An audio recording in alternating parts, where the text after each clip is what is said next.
Ciudad del Este é o centro do comércio paraguaio. Localizada na chamada Tríplice Fronteira, é a segunda cidade mais importante do país, depois da capital Assunção. Por se tratar de uma cidade que faz fronteira com dois países, Brasil e Argentina, é um polo atraente para a criminalidade. E foi lá que aconteceu um dos maiores roubos do país. No vídeo de hoje, vamos falar sobre o assalto a Prosegur, que foi chamado de o roubo do século pela imprensa paraguaia. E aí galera, tudo certo com vocês? Eu sou o Lucas Filos e esse é o canal Espalhavo. Se você não conhece o canal ainda, seja bem-vindo. E se você já conhece, é claro, seja bem-vindo mais uma vez. Hoje tô aqui com o Digo Black. E aí, Digo? E aí, papito? Tudo certo? Tranquilo? Tudo as pampas, graças a Deus. Qual vai ser a meta de likes pra esse vídeo, Digo? A meta de like eu já quero 317 likes. 317 likes, então eu conto com vocês aí pra bater essa meta que ajuda bastante a gente. Bora pro vídeo. Bom, esse crime aconteceu no início da madrugada de 24 de abril de 2017, quando cerca de 30 assaltantes invadiram a sede da transportadora de valores Prosegur. A Prosegur é uma empresa muito conhecida, né? A gente vê aqui aqueles carros, né? Os carros fortes dela. Sim. Eu não sei se isso tem no Brasil todo. Será? Eu acho que tem, hein? Eu não tenho certeza de informação agora, mas provavelmente todo mundo que tá vendo aqui conhece, já viu algum carro desses, né? Então tem aquele o Brinks tem, também, né? Tem o Brinks também, é verdade. Que é os carros fortes que vão a banco, os Sim. caras ficam lá do lado do banco Nem fazendo no... segurança, às vezes, pra levar dinheiro pra algum lugar, Nem né? só Esse no tipo de banco, coisa. né? Aqueles caixas eletrônicos que tem no shopping, em algum lugar assim, sempre aparece também os carros. Verdade. Aí os caras ficam com as armas assim, meu, dá umas medo. metralhadoras aqui, tu passa até meio... Eu sempre penso, mano, é agora que alguém vai roubar isso aqui e eu vou estar no... vou estar no meio do tiroteio. É. A bala perdida, pior que... Então foi essa empresa, né, que foi invadida nesse dia, e a sede fica a cerca de 4 km da Ponte da Amizade, né, então ali na fronteira com Foz do Iguaçu, que é no Brasil. Bom, os assaltantes chegaram por volta de 1h30 da madrugada em 3 carros de luxo e um caminhão pequeno. Todos estavam encapuzados e com armamento bem pesado, incluindo uma metralhadora .50, fuzis e explosivos. Eles chegaram então já começando um tiroteio que logo de início resultou no falecimento de um policial, o Sabino Velasquez, e enquanto os assaltantes invadiam a sede da Prosegur, vários outros criminosos atearam fogo em carros em pontos diferentes da cidade. Isso, claro, na intenção de formar barricadas e despistar a atenção da polícia. Isso, inclusive, é uma tática usada, né, nesse tipo de roubo já há um bom tempo. A gente viu recentemente no Brasil, né, aqueles casos de... Teve o de Criciúma, teve o de Sim. Ourinhos. O novo cangaço, né? É a questão do novo cangaço, né, esses crimes que os caras vão, despistam a polícia, né, ou fazem ataques simultâneos, né? Em vários pontos pra a polícia não conseguir conter ou ter que escolher o que fazer e deixar que um crime aconteça. Né? Bom, do lado de fora da sede da Prosegur, 3 homens faziam ronda. Esses homens estavam também encapuzados e também portavam armamento pesado. Tinham um fuzil com mira laser e colete à prova de balas. E os outros, claro, iam executando o assalto lá dentro. E olha só, os criminosos usaram uma espécie de arco de metal, onde eles anexaram várias bombas. Então colocaram ali várias bombas em um arco para explodir na entrada da sede. E tudo isso, assim, tecnicamente foi bem planejado e executado, porque estava realmente dando tudo muito certo para os criminosos, eles estavam conseguindo fazer exatamente o que eles tinham planejado. Bom, o assalto durou cerca de 3 horas e, segundo a polícia, foram usados 7 veículos de luxo blindados, além de metralhadoras de combate antiaéreo, fuzis, granadas e 6 bombas para ultrapassar as paredes blindadas da sede. Os assaltantes então carregaram vários malotes de dinheiro, né, com a missão cumprida teoricamente, e fugiram. E olha só, vale a gente destacar também que casas ao redor foram atingidas pela explosão, que causou grandes danos materiais, inclusive o medo ali, né, claro, tomou conta de quem tinha escutado os tiros e também a explosão, e as pessoas estavam envoltas em uma nuvem de poeira e fumaça, só que muita gente, na verdade a maioria, não sabia exatamente o que estava acontecendo, e claro que ninguém tinha coragem de ir pra rua descobrir, né? O que não é tá acontecendo? Eu ouvi um tiro ali no banco, vou ver, né, se é isso mesmo.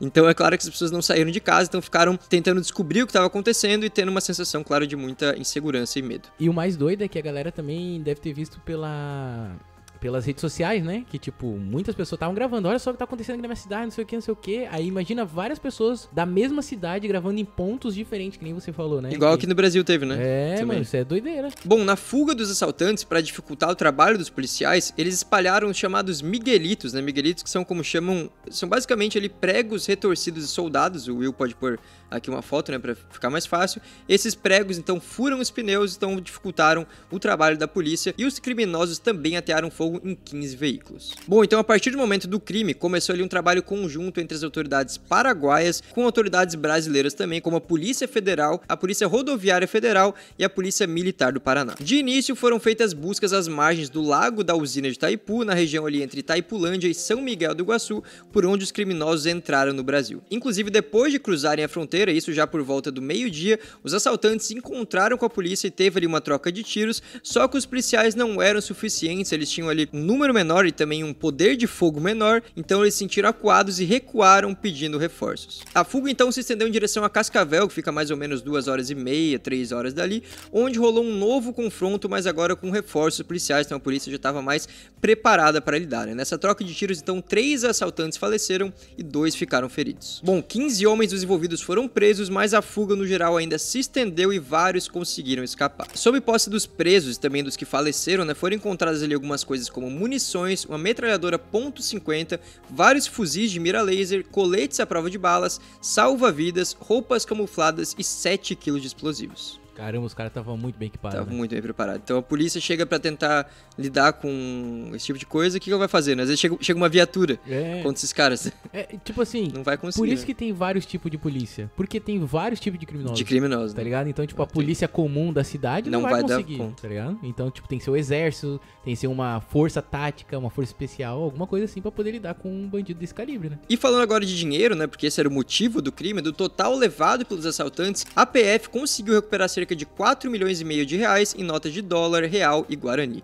E sobre o valor total, no início a polícia falou que o roubo teria sido de 40 milhões de dólares, mas depois a empresa, né, a própria Prosegur, falou em um valor menor de cerca de 11 milhões e 700 mil dólares, equivalente na época a cerca de 40 milhões de reais. Então, mesmo que fosse um valor menor que o falado pela polícia no início, era um valor muito alto, né? E olha só, ainda falando de dinheiro, a polícia estima que para fazer o assalto foram gastos 2 milhões de dólares. Então, foi basicamente um investimento, né? Eles falaram, ó, vamos investir 2 milhões de dólares que a gente vai conseguir 38.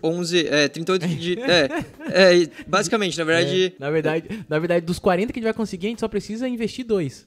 Isso. Então, para eles, financeiramente, valeria muito a pena, né? E aí, então, a polícia começou a expandir as investigações, né, e a descobrir como eles agiram. E uma dessas descobertas foi de que 22 dias antes do assalto, 3 casas luxuosas nas proximidades da sede que eles assaltaram foram alugadas. E testemunhas disseram que em uma dessas casas viviam cerca de 20 homens, então estava todo mundo reunido ali, se planejando, né, se preparando para o dia do crime. Os peritos então coletaram várias amostras de impressões digitais nesses locais, e em outra residência foi encontrado um drone que tinha imagens da região da sede, além de uma pistola e 4 carros. E então o que aconteceu? A pessoa que alugou essa casa foi identificada e era o quê? Um brasileiro, o Wellington Thiago de Miranda Agostinho, com passagens policiais por estelionato e uso de documentos falsos. Esse que era o que cuidava dessa parte, né? De alugar moradia, carro, ou talvez de alugar outras coisas, né? Só que aí a polícia paraguaia decidiu liberá-lo por falta de provas, então ele não... Então desculpa aí se eu falei besteira. Bom, e por conta da grandiosidade do crime, né, era uma coisa que realmente exigiu muito investimento, exigiu muita preparação, muito planejamento, né? A polícia começou a investigar se existia uma ligação de alguma facção brasileira com o crime, porque realmente era um crime que, digamos assim, gente grande teria que fazer, né? Porque não é qualquer um que conseguiria planejar um crime desse. E segundo a polícia, o modo de agir dos criminosos combinava, né, algumas características ali batiam com o estilo de atuação do PCC de São Paulo. Os atos que foram considerados semelhantes aos feitos pelo PCC em São Paulo foram os seguintes: atacar sedes de empresas de valores em busca de altas somas de dinheiro, espalhar artefatos para furar pneus de carros da polícia, fechar ruas com carros incendiados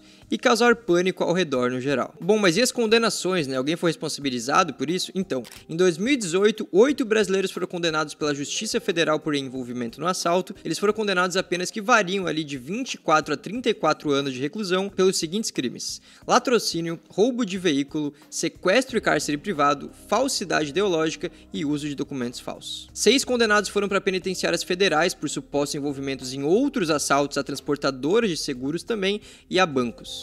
E olha só, o envolvimento de muitas pessoas foi comprovado por meio de exames de DNA feitos com material colhido principalmente nas casas usadas ali antes do assalto. Essas amostras foram analisadas por peritos do Instituto Nacional de Criminalística, né, o INC, em Brasília. Eles identificaram ali cerca de 30 perfis genéticos. Um outro homem também foi identificado através de provas de DNA, mas ele já estava preso por outro crime, o falecimento de um agente penitenciário em 2016. Bom, no geral, então, a gente fazendo um panorama de toda essa análise que foi feita, né, o material colhido inserido no caso da Prosegur foi ligado a outros 18 crimes ocorridos em 7 estados do Brasil de 2013 a 2019. E em 2020, ainda um outro homem envolvido no assalto foi preso em Barra Velha, em Santa Catarina. E daqueles primeiros 15 homens que foram presos, né, ainda lá naquele início, né, naquela fase da fuga, 5 foram soltos por falta de provas. Bom, e a gente falou agora sobre como os exames de DNA foram muito importantes, né, ajudaram a polícia a responsabilizar muitos dos criminosos e também a ligar com outros crimes em diferentes regiões e diferentes épocas também. Isso foi tão importante, um trabalho tão bem feito, que chegou a render um prêmio. Esse caso, então, levou o troféu de Hit de DNA de 2020, uma escolha feita por um painel de 7 juízes internacionais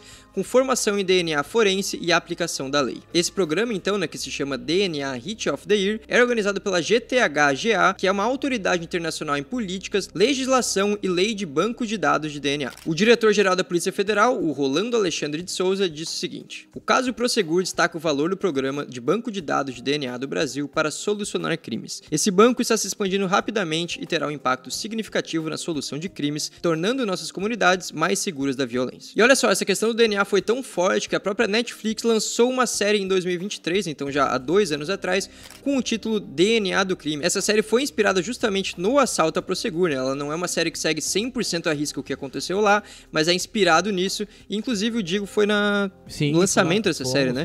Que a gente lá do Planeta Novo foi chamado, o Digo e o Fabio estavam lá, né? Então, você assistiu essa série, então, né? Assisti o primeiro episódio lá com os caras, que tava com os atores principais lá e tudo mais, os produtores. E depois eu assisti toda a primeira temporada, que inclusive é muito bom. Vale muito a pena assistir. Fica a recomendação aí pra vocês. Então, DNA do Crime, a série da Netflix, pra vocês entenderem mais o que aconteceu e como os caras agiam por lá. Então, esse foi o vídeo de hoje. Espero que você gostar aqui da forma que a gente abordou. Se você gostou, é claro, não esquece de deixar o seu like, que é muito importante pra gente.